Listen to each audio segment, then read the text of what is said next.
Fala galera, beleza? Vou fazer uma questão do Enem. Essa questão é do Enem 2019, muito importante, porque pode ser um assunto que meio que passa despercebido ali na mecânica e sempre cai uma questãozinha ou outra sobre impulso, beleza? Então, eu vou deixar anunciado na tela, você pausa o vídeo, tenta fazer e depois acompanha a solução comigo, beleza? Então vamos lá. Seguinte, nessa questão, galera, existe um bloco, né? E esse bloco ele está caindo com uma certa velocidade, ele vai acabar batendo no capacete, né? Que seria um EPI, que é equipamento de proteção individual. Então, o que vai acontecer? Esse bloco ele cai de uma certa altura, e a questão dá para a gente essa altura, que é de 5 metros, e acaba que esse bloco bate no capacete. Então, o que acontece? Quando ele bate no capacete, a gente sabe que ele não vai ultrapassar o capacete. Então, quer dizer que existe uma força F aqui, né, nesse capacete, contrária a essa força que o bloco acaba causando aqui no capacete, porque o bloco bate e volta, né, acaba caindo no chão ou na superfície que estiver. Então, o bloco bate e volta lá, né, ou seja, ele quica, né, que a gente chama de quica no cotidiano. Então, o bloco quica aqui no capacete e cai na superfície. E aí, na questão fala, né, o que a gente tem que pensar? A gente tem que pensar o seguinte, na questão fala sobre esse impacto durar 0,5 segundos. Então, eu anotei aqui o tempo de 0,5 segundos. Então, o que acontece? O impacto durou 0,5 segundos. Então, eu já começo a pensar em impulso, já que a gente tem uma força atuando em um determinado tempo.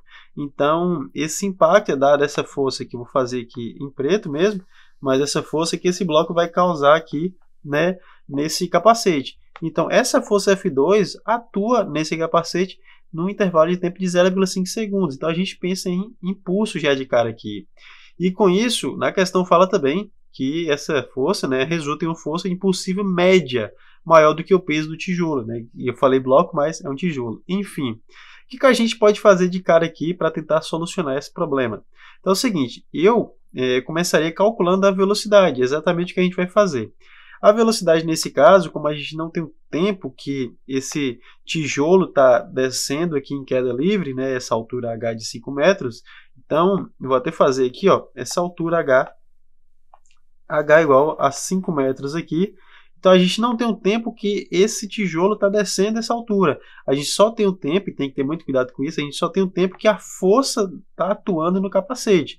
Então, como a gente não tem o tempo, a gente aprende que usa a equação de Torricelli, que é igual a V ao quadrado, que é igual a V0 ao quadrado, mais ou menos, depende da aceleração, 2 vezes a aceleração vezes a variação do espaço. E aí a gente consegue encontrar a velocidade desse problema, que vai ser muito importante para a gente. Então, o que a gente vai fazer? A velocidade final que o bloco acaba tendo é zero, né, que ele para. Então, vamos ficar com 0 ao quadrado, que vai ser igual a velocidade inicial que a gente tem, que é exatamente o que a gente está procurando. Então, aqui é a velocidade inicial ao quadrado, mais 2 vezes a aceleração, que nesse caso é da gravidade, vezes esse deslocamento, que seria essa nossa altura de 5 metros. Com isso, a gente vai encontrar zero, que vai ser igual a velocidade inicial ao quadrado, mais 2 vezes 10, que dá 20, e 20 vezes 5 a gente tem 100. Com isso, a gente, né, fazendo a álgebra aqui, a gente vai ter que a velocidade inicial é igual a raiz de 100, certo? Que é igual a 10 metros por segundo, beleza? Como que essa velocidade vai ajudar a gente, né? Vamos relacionar as coisas aqui. Eu coloquei exatamente aqui esse espaço para a gente poder relacionar. A gente sabe que o impulso é dado pela força vezes a variação do tempo, ou seja, o tempo que essa força atua em um determinado corpo. Ou a gente também pode fazer que o impulso é igual à variação da quantidade de movimento. Aí você fala, calma lá, mas o que é a quantidade de movimento? Você estuda lá a quantidade de movimento e a gente consegue relacionar essa quantidade de movimento com o impulso. Então, como que a gente vai usar essa quantidade de movimento aqui nessa questão? É o seguinte, ó, a gente sabe que a variação da quantidade de movimento seria a massa vezes a velocidade final, que eu vou chamar de V, menos a massa vezes a velocidade inicial. A gente sabe que isso aqui é quantidade de movimento, beleza? Então, vamos lá. O que a gente pode fazer aqui? Então, a variação da quantidade de movimento, né, vai ser o quê? A gente pode colocar essa massa em evidência, então vai ficar com massa, que multiplica a velocidade final menos a velocidade inicial. Beleza? Com isso, agora é só substituir os valores. Ó. A variação da quantidade de movimento vai ser igual a massa, que é de 2,5, a gente está falando do tijolo, vezes, né, a velocidade final, que é 0, menos a velocidade inicial, que é de 10 metros por segundo. Beleza? Com isso, a gente faz as contas, a gente vai encontrar a variação da quantidade de movimento vai ficar com 2,5 vezes 0, menos 2,5 vezes 10. Então, a nossa variação da quantidade de movimento vai ser menos 25 kg vezes metro por segundo, beleza? Essa é a unidade da nossa quantidade de movimento. E com isso, a gente consegue chegar em mais algumas coisas aqui. Agora a gente vai relacionar esse resultado com o impulso. Então, vamos lá. A gente vê que impulso é igual à variação da quantidade de movimento. Então, a gente pode escrever que o nosso impulso vai ser igual a menos 25 kg vezes metro por segundo. Belezinha? E aí a gente volta para essa outra equação aqui do impulso, que é impulso é igual a força vezes a variação do tempo, já que a gente precisa utilizar esse tempo aqui que a questão deu para a gente. Então vamos lá. Então a gente vai ter que o nosso impulso é igual a força vezes a variação do tempo, beleza? Então a gente tem que o nosso impulso é menos 25 kg vezes metro por segundo, então eu vou colocar menos 25, que vai ser igual a força vezes a variação do tempo. Quanto tempo que essa força ficou atuando no capacete, né? Então a gente sabe que é 0,5 que a questão dá para a gente. Então com isso a gente vai ter que a força vai ser igual a menos 25 sobre 0,5.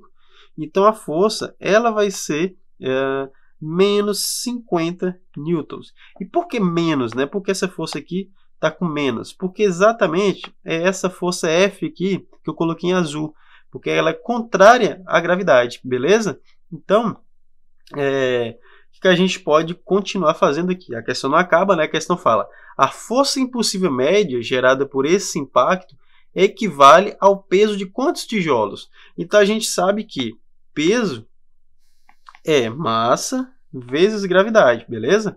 Só que um tijolo ele tem 2,5 kg. Então, a gente vai fazer 2,5 vezes 10, que é a nossa gravidade aqui, que a gente vai ter 25 newtons de peso para um tijolo, certo?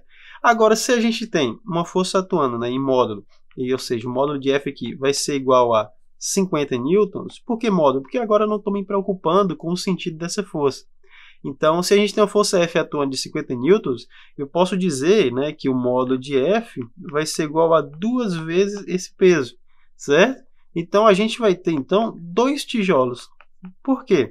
2 tijolos porque um tijolo é 25 newtons. Então, eu tenho 2 tijolos, é a mesma coisa que 50 newtons, que é exatamente o valor da nossa força, beleza? Então a força impulsiva média gerada por esse impacto equivale ao peso de quantos tijolos iguais? Equivale ao peso de 2 tijolos iguais, e a gente tem como resposta a letra A, beleza? Eu espero que você tenha entendido esse pensamento sobre essa análise desse evento que está acontecendo aqui, que é esse tijolo batendo no EPI, e como a gente captura esses dados e como a gente pensa para resolver a questão. É isso.